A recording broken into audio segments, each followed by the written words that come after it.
Gold, trusted gold buyers. మీరు తాకట్టు పెట్టిన బంగారాన్ని విడిపించి ఈ రోజు ఉన్న మార్కెట్ ధరకు కొనబడను.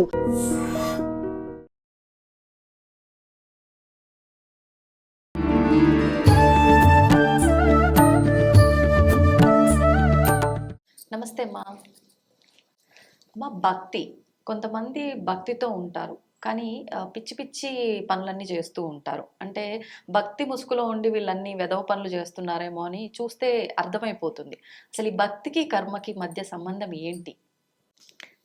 నిజంగా భక్తిలో ఉంటే అసలు ఎవ్వరూ కూడా తప్పు పని చేయలేరు. ఎందుకు అని అంటే భక్తి యోగం అనుకోండి, జ్ఞానయోగం అనుకోండి, కర్మయోగం అనుకోండి, మూడు వేరుగా అనిపిస్తాయి కొంచెం, కానీ మూడు ఒక్కటే. ఎందుకు అని అంటే ఇక్కడ అసలు నిజంగా కనుక మీరు ఒక దాన్ని పూర్తిగా నమ్మారనుకోండి, దేన్నైనా సరే మీకు మోసం చేయడం అన్నది అసలు వస్తుందా? రాదు. ఎందుకంటే ఇప్పుడు నేను మిమ్మల్ని నమ్మాను అనుకో, మిమ్మల్ని నేను ఎప్పుడు మోసం చేయలేను. అప్పుడు మిమ్మల్ని మోసం చేయలేనప్పుడు ప్రకృతి అంతా ఎవరిలో కనిపిస్తుంది? నేను ఎవరిని నమ్మానో దానిలో కనిపిస్తుంది. అప్పుడు ప్రకృతిలోని దేన్ని కూడా మనం ఏం చేయలేము, ఇబ్బంది పెట్టలేము. కానీ ఇబ్బంది ఎందుకు పెడుతున్నాం అంటే నిజంగా భక్తి లేదు, అక్కడ ఎమోషనల్గా కనెక్ట్ అయ్యాం దేవుడికి. దాన్ని భక్తి అనుకోవడం వాళ్ళ తప్పు, వాళ్ళు భక్తిలో ఉన్నారనుకోవడం మన తప్పు. ఎందుకు అని అంటే నిజంగా భక్తి ఉన్నవాడు ఎప్పుడు దేన్ని ఎందుకు ఇబ్బంది పెట్టడు అంటే భక్తి మీకు బ్యాలెన్స్ ఇస్తుంది. ఎందుకంటే ప్రేమ అన్న తత్వానికి అర్థం ఏమిటి అని అంటే చాలా మంది ప్రేమ అంటే, ఇప్పుడు సపోజ్ చూడండి, ఒక తల్లి ఉంది, ఆ తల్లి పిల్లలతో ప్రేమగా కనెక్ట్ అయింది అనుకోండి, చాలా అంటే నిజమైన ప్రేమ. ఇక్కడ ఎమోషన్ ప్రేమ, ఎందుకంటే నార్మల్ హ్యూమన్కి ఎమోషన్ ప్రేమ కూడా ఉంటుంది. ఆ ఎమోషన్ ప్రేమ ఉన్న తల్లికి నార్మల్ రియలైజ్డ్ తల్లి, నిజమైన రియలైజ్డ్ ప్రేమకి తేడా ఏంటి అని అంటే, ఎమోషనల్ ప్రేమ ఎప్పుడు ఎలా ఉంటుందంటే పిల్ల పడిపోయింది అనుకోండి, వెంటనే ఏడ్చుకుంటూ లబో దిబ్బో అని గుండెలు బాదుకుంటూ అయ్యో నా పిల్ల పడిపోయింది అని ఏడుస్తూ ఉంటారు. కానీ అక్కడ పిల్ల పడిపోయి రక్తం కారుతుంటే ఏడవడం ఇంపార్టెంటా? ఏదో ఒక ఫస్ట్ ఎయిడ్ చేసి ఫస్ట్ ఎక్కడికి తీసుకెళ్ళాలి? దానికి ఆ రక్తం తగ్గించాలి కదా, అది ఇంపార్టెంటా? ఇప్పుడు ఏడుస్తూ కూర్చుంటే ఎవరు తీసుకెళ్తారు? అవును, అంటే సమయస్ఫూర్తి ఉండాలని అర్థం, అంటే బ్యాలెన్స్ ఉండాలి.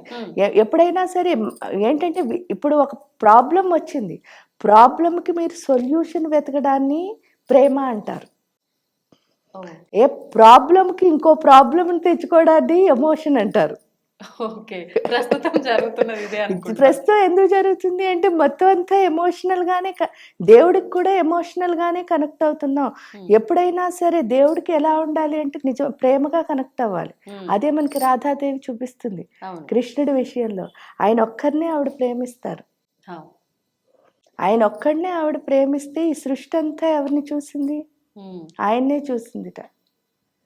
అష్ట భార్యలకి డౌట్ వస్తుందిట ఒకసారి, ఏమని అంటే ఇంతమంది ఉన్నాం కదా, ఆవిడ ఒక్కరినే ఎందుకు స్పెషల్ గా చూస్తున్నారు అని, స్పెషల్ గా చూస్తున్నారు అని డౌట్ వచ్చి ఏంటి ఆ డౌట్ క్లారిఫై చేసుకోవాలంటే కృష్ణుడిని అడగకూడదు, వాళ్ళకి వాళ్ళు తెలుసుకోవాలి అని అనుకున్నారట. అనుకుని ఏం చేస్తారు అంటే కృష్ణుడిని అడుగుతారట, స్వామి నీకు రాధాదేవికి పూజ చెయ్యాలి అని మాకు కోరికగా ఉంది, ఒకసారి ఆవిడ మీరు వచ్చి కూర్చుంటే మేము పూజ చేస్తాము అని అడుగుతారట. సరే అని చక్కగా ఎంతో భక్తిలో 8 మంది పూజ చేస్తారు. పూజ చేసిన తర్వాత ఏం చేస్తారట, నైవేద్యంగా పాలిస్తారట. పాలిచ్చి కృష్ణుడికి చక్కగా చల్లారి పెట్టి పాలిస్తారట. రాధమ్మ వారికి మాత్రం వేడి వేడి పాలిస్తారట. పాలిస్తే ఆవిడ తాగేస్తారు. ఇంకా పూజ అయిపోయింది, ఎవరి పని వాళ్ళు అందరూ వెళ్ళిపోయారు. వెళ్ళిపోయిన తర్వాత 8 మంది భార్యలు భర్తకి సేవ చేద్దాం అని చెప్పి స్వామివారి దగ్గరికి వస్తారు. స్వామివారి దగ్గరికి వచ్చేసరికి రోజు వెన్న తెచ్చి మామూలుగా ఆయన కాళ్ళకి నొక్కుతూ ఉంటారు. ఈ నొక్కడంలో ఏంటవుతుంది అంటే నొక్కుదామని వచ్చేసరికి ఆయన కాళ్ళు పాదాలు మొత్తం బొబ్బలు వచ్చేసి ఉంటాయట. బొబ్బలు వచ్చేసి ఉండేసరికి మొత్తం 8 మంది చాలా చాలా చాలా ఫీల్ అవుతారు. ఎందుకంటే కృష్ణుడు అంటే వాళ్ళకు కూడా చాలా ఇష్టం. ఏంటి స్వామి కాళ్ళు ఇలా అయిపోయాయి అని చెప్పేసి వాళ్ళకి ఇంక ఏడుపు వస్తుంది. ఏడుపు వచ్చి, స్వామి మీరు ఎక్కడికి వెళ్ళారు, ఇప్పుడే పూజ చేసినప్పుడు మీ పాదాలు చాలా బాగున్నాయి, ఈ కాసేపులో ఎక్కడికి వెళ్ళారు, ఎందుకు ఇలా బొబ్బలు వచ్చాయి అని చెప్పి పాపం చాలా బాధపడుతూ అడుగుతారట. అడిగితే అప్పుడు కృష్ణుడు ఒకటి చెప్తాడట, ఏమని అంటే, మీరు నాకు చల్ల పాలు ఇచ్చారు, ఆవిడకు వేడి పాలు ఇచ్చారు, ఆవిడ గుండెల్లో నా పాదాలు ఉన్నాయి కదా కాలిపోయాయి అని చెప్తాడట. అంటే అంత భక్తి ఉండాలి, అప్పుడు ఎమోషన్ ఉండదు అసలు అక్కడ.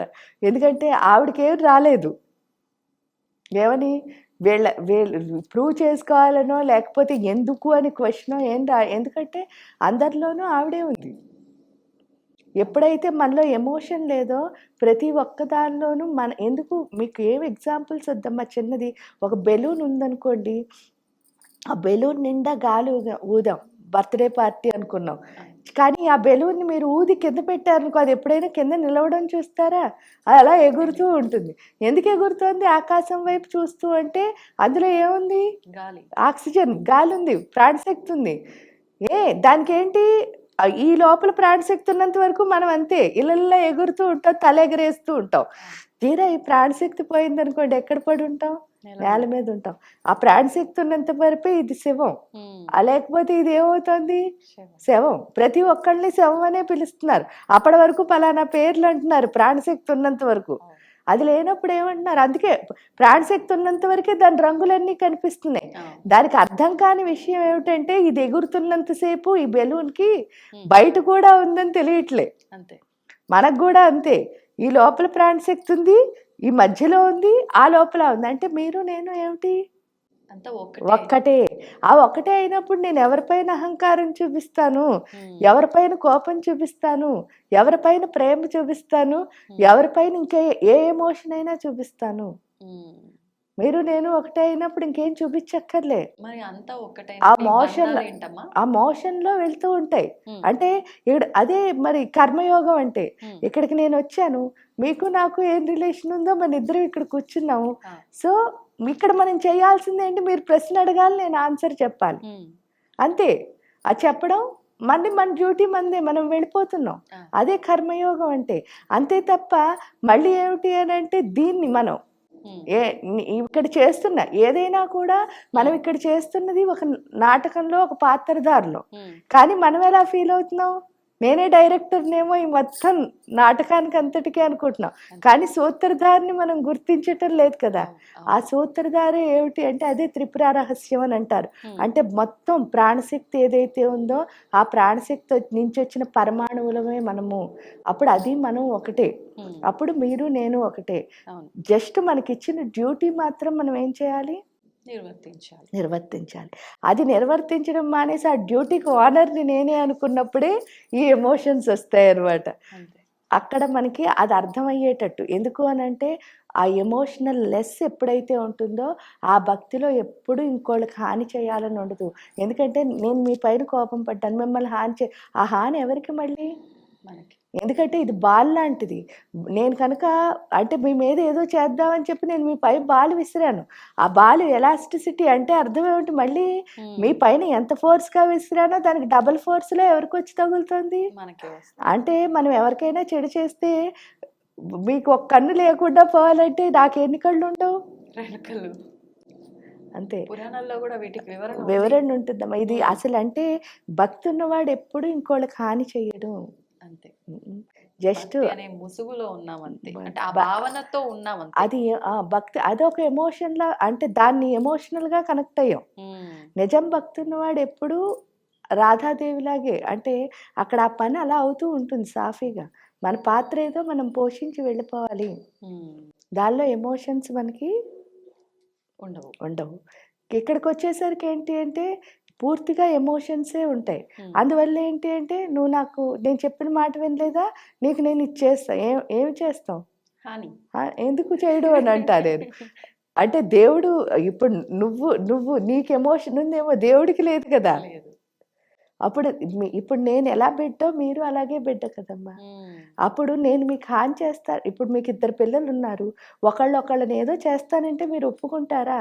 ఏంటి ఈ జన్మకి మహా అయితే మీ పిల్లలతో మీరు 80 సంవత్సరాలు ఉంటారు, మీకు వాళ్ళకి 100 ఏళ్ళు కనుక రాసేస్తే అలాంటప్పుడు మీకే ఇంత ప్రేమ ఉంటే జన్మ జన్మల నుంచి వస్తున్న తల్లికి తన బిడ్డల మీద ఎంత ప్రేమ ఉంటుంది?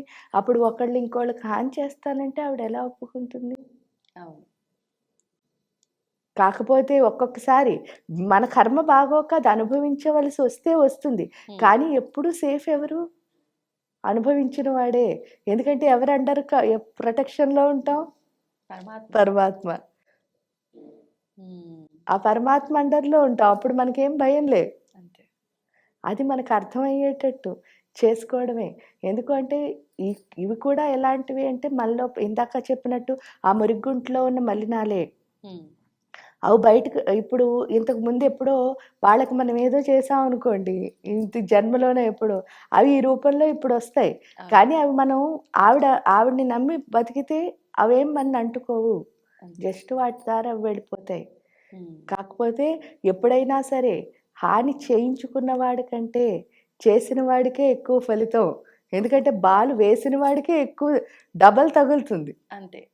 తీసుకున్న వాడికి ఏంటి ఓసారి తగిలి వచ్చేస్తుంది. అంతే. ఎందుకంటే ఆవిడ రక్షిస్తుంది కదా. అవును. అది నువ్వు ఏ రకంగా ఇస్తున్నావు అనేది చూసుకోవాలి. అది చూసుకోవాలి. పాజిటివ్ గానా, నెగెటివ్ గానా. ఎప్పుడైనా సరే మనం ఎంత మంచి చేస్తామో అంత మంచి. ఎందుకంటే ప్రకృతి ధర్మమే అది. ఉమ్, మీరు ఏమిస్తే అది ఇస్తుంది. మీరు అందరికీ మంచి చేస్తే ఆ మంచే మీకు వెనక్కి వస్తుంది. ఉమ్, మీరు చెడు చేస్తే చెడే వెనక్కి వస్తుంది. అంతే. చక్కటి వివరణ ఇచ్చారమ్మా. ధన్యవాదాలు. And